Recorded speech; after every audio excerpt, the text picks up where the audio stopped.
What is a soul?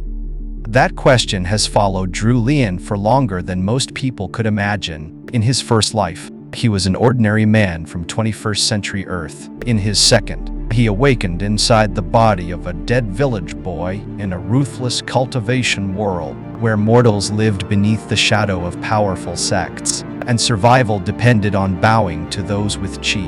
Drew refused to stay weak. After looting a dead outer court disciple, he found his first cultivation manual and began a path no sect could control. Instead of blindly following ancient methods, he studied cultivation like science. Observe, test, break apart, rebuild, and improve. He rejected fixed techniques, avoided debts, stole opportunities from forgotten ruins, and slowly created his own way forward. Over 1,000 years, Drew became a rogue cultivator at the very peak of the world. But his greatest obsession was not power, it was the soul. He wanted to understand why he had crossed worlds, whether he could return, and why the gods above forbade anyone below them from studying souls. When Drew finally attempted to ascend, the higher realms acted. He chose a distant mountain for his tribulation, hoping to avoid interference. But the gods sent warnings to the major sects. Soon, ancient monsters and mighty cultivators surrounded him,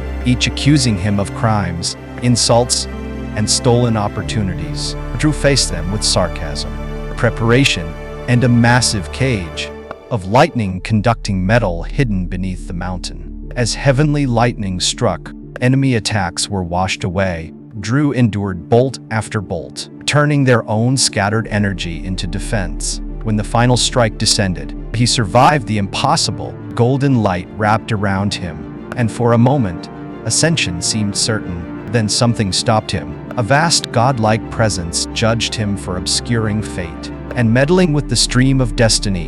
Instead of letting him enter the higher realms, it threw him across existence. Drew woke in a strange valley. His chi was gone. His senses were dull. His once immortal body felt mortal again. The air was filled not with familiar chi, but with countless fractured energies, most of them dark, heavy, and foul. Animals behaved with unnatural cruelty. Squirrels hunted rabbits. Birds watched like predators.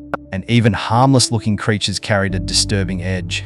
But Drew did what he had always done. He experimented. In a cave, starving and weakened, he discovered that emotions attracted different kinds of energy: anger, fear, empathy, grief, joy, and despair each pulled different elemental forces toward him. He began calling this energy mana. By separating and recombining these emotional elements, he managed to recreate a small amount of chi and rebuild the first spark of his cultivation inside his brain. With that, his mind sharpened again. Drew left the cave, found a road, and eventually discovered a village. He also made shelter inside a living tree after persuading it to hollow itself out for him. There, he studied the world's energy, tested formations drawn in his own blood, and rescued a newborn rabbit whose soul had not yet been completely corrupted by the dark mana surrounding everything. He named her Lola. Lola grew at an impossible speed under the influence of Drew's chi. She became intelligent,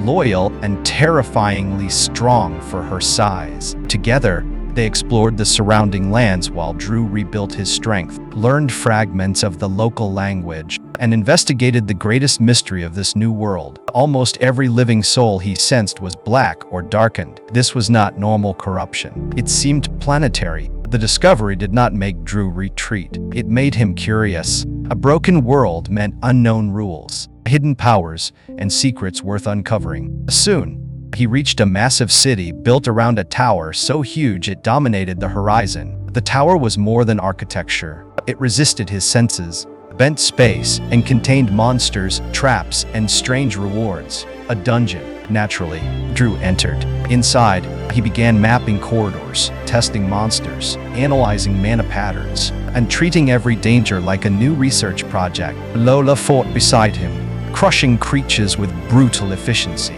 while Drew learned how the dungeon worked. The deeper he went, the more obvious it became that this world operated under rules very different from the cultivation realm he had left behind. Then, somewhere ahead in the darkness, another presence appeared. A girl named Tess was running through the dungeon, injured, desperate, and hunted by something she could not escape. Drew's senses stretched through the stone corridors, touching the edge of her path just as the danger closed in, and in the next moment,